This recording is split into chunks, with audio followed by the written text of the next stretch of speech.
We'll now invite His Excellency to receive the report.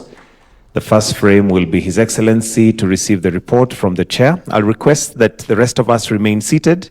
We have cameras at the back, so we'd like to get every frame. So the first frame will be His Excellency receiving the report. Makofi tafadhali.